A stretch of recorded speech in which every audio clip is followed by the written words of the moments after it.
As the world holds its breath, a single question rises above the noise. How will the Trump-Xi summit in Beijing reshape the global order as energy, trade, and security crises collide? The answer rests at the heart of a diplomatic moment that could tip the balance of power for years to come. This summit, already postponed after the U.S. launched military action in Iran, now lands amid mounting uncertainty. The delay itself was telling, proof that even the world's most consequential relationships are vulnerable to the shockwaves of war. In the weeks since, the reverberations have only grown. The Strait of Hormuz blockade has triggered an energy crisis, disrupting about 20% of global oil supply. Markets reel, governments scramble for alternatives. What began as a regional flashpoint now has global reach, testing alliances and exposing vulnerabilities. Yet even as oil tankers idle, another crisis simmers. U.S.-China trade disputes remain unresolved. Negotiators from both countries are meeting in Seoul, South Korea, ahead of the summit, but have made little progress. Tariffs and counter-tariffs persist, with no major agreements in sight. Both economies feel the strain. China's growth slows, while American manufacturers warn of lasting scars. Each side blames the other, but the cost is shared. Escalation is everywhere. Nowhere is this clearer than in the Taiwan Strait. Last December, Trump approved an $11.2 billion arms sale to Taiwan. Delivery has not proceeded. An additional $14 billion package awaits approval, and on May 8th, Taiwan's parliament authorized the purchase of $25 billion in military equipment, a reduction from the $40 billion proposed earlier. The message is unmistakable.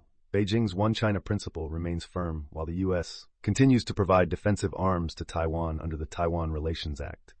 Trump has indicated he will discuss U.S. support for Taiwan's defense with Xi, but also states that he does not expect a China-Taiwan conflict to occur during his presidency. The stakes couldn't be higher. Human rights, too, are a point of friction. Trump plans to raise with Xi the imprisonment of Hong Kong media figure Jimmy Lai, who was sentenced to 20 years in prison under a national security law imposed by Beijing. For Washington, it's a matter of principle. For Beijing, it's an internal affair. The issue cuts to the core of U.S.-China tension: values versus sovereignty, ideals versus interests. The chessboard extends further. China supports Iran's right to peaceful nuclear energy and voices concern over the ongoing conflict. The U.S., in turn, has imposed sanctions on entities in Hong Kong, Oman, and the UAE for facilitating Iranian oil shipments to China. Export controls on advanced AI chips remain in force.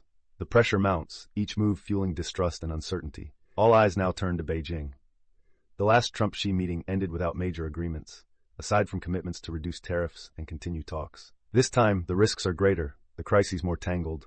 Energy, trade, security, and human rights, each crisis bleeds into the next. The world waits to see whether two superpowers can find common ground or slide further into rivalry. In the end, this summit is more than a meeting.